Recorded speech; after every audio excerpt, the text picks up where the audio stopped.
I think this might be the first weekend that I cannot see every single movie because you think there's only 2 coming out, but then like a Chinese movie and 4 Indian movies come out, and you're just like, I don't have the time. So I had to be very selective, and I chose Bromance for one of the 4 Indian movies. I'm gonna go for 2, but Bromance is the first one. Is it worth this? Actually, the first time I've seen a comedy Indian movie in theaters. Was it good? Let's find out.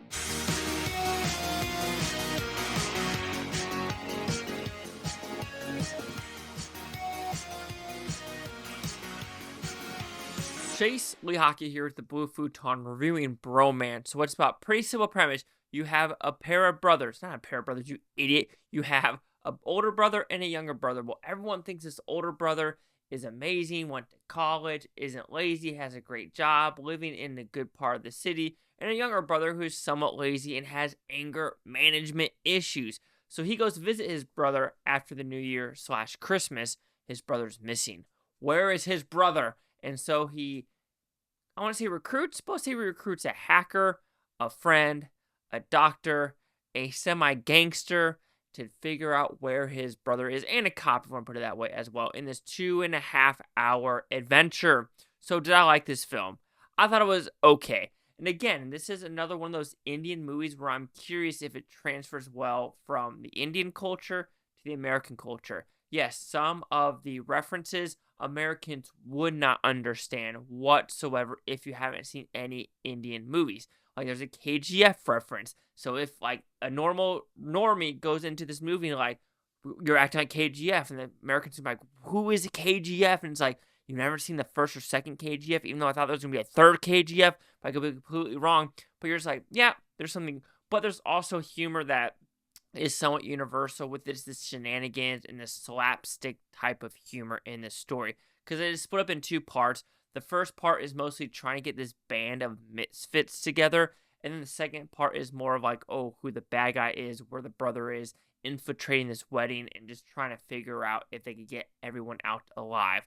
There is a running gag of bees in this movie.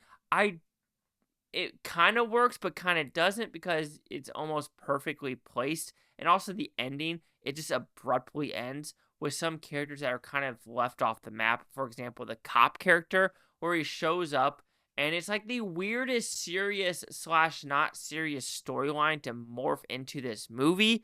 And what I mean by that is it opens up with like a slapstick, a cop, falling on his face and just getting made fun of, 900,000 views on Instagram, X, Twitter, blah, blah, blah, blah, put it that way.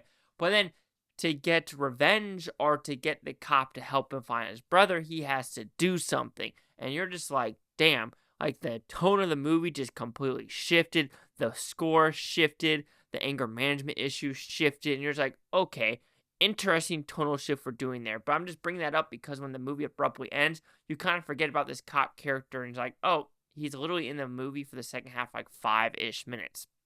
But when it comes to the movie itself, I do think it's a interesting premise of dealing with brotherly love / who are your friends, weed brownies, this doctor character. And I think that's the other issue is not a lot of likable characters, especially the brother characters, where you're just like, one has anger management issues, one's a liar.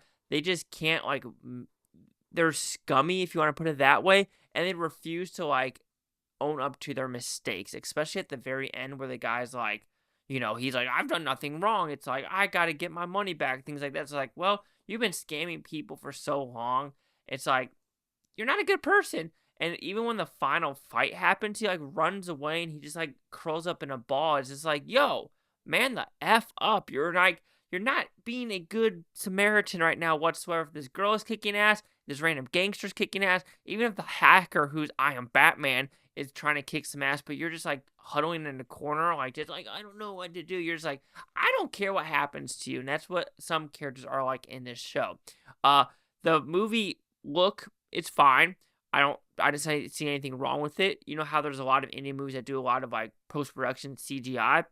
Here, I didn't feel it whatsoever, so I did have that was a breath of fresh air. And of course, it probably didn't need a lot of CGI because it is more of a comedy movie, and the only fight sequence is really at the end, and a semi-small one in with a party, if you want to put it that way. Another thing I think Americans probably won't understand is the relationship between the different sects, if you want to put it that way, of India. And I might be even saying that wrong because there's a translator for the Malaysian part. I'm guessing it's like the southern part of India, maybe the northern or central part where they do speak a different language. And some people are calling them trash and things like that, where it's like the caste system and like levels of that. So you're like, that's interesting that they bring it up. But I think as an American, understanding the dialogue difference and I'm going to call it hatred, but they might just be like, I don't understand why they hate each other or what is this, clique. I mean, it's the same thing, I bet you, if like someone saw like West Side Story or something else that's not from America. It's like, what's up with these gangsters are like, the Bloods and Crips. Like, what's going on here? Even though that's completely different. That's gangs and more of a caste system. But you know what I mean, is some things like that are specific to a country or region of the world that I think might not connect to all other regions, countries in the world.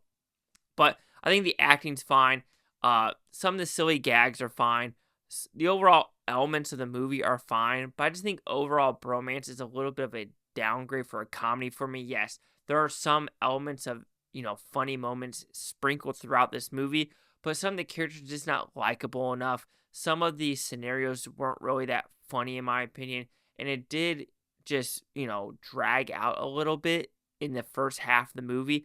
To me, the second half of this one is a lot better. It's kind of funny with Indian movies. It's like, it's not like, one's like, they're about on par. There's always one that's like so much better than the second half. And to me, the second half is a lot better just because of the shenanigans that does ensue and like characters coming out of their shells and kind of having just more fun. I felt like the second half of the movie, people are just having a little bit more fun.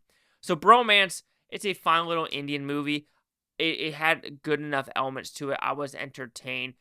Some of the gags were funny, some of them weren't. Some of the characters were annoying, some of them weren't. But I think I overall give it more of a positive because there was more me smiling than me not smiling. So Bromance will receive a 3 out of 5 with Futons, which equals at 60%. So let's see the critics and user scores gave this one. So nothing for the critics and nothing for the user score. And I think the poster's a little bit odd when it's a big bear. Like, I think that's the other thing is, like, nothing's, like, really connecting with what I'm looking at in this movie. Anyway, 60%. Chase out here's the Blue Futon. Like, comment, subscribe. One more thing, Booftopia. You Booftonians. Thank you for watching. Have a great day. I don't care if you watch this tape tomorrow, week from a month, and year from every single freaking one of you. That's a lie. I saw another comedy theater, like, comment, subscribe. That one, though, was, like, a couple years ago. Like, maybe 2022. God, that's, like, 3 years ago. Time flies, and I freaking hate it.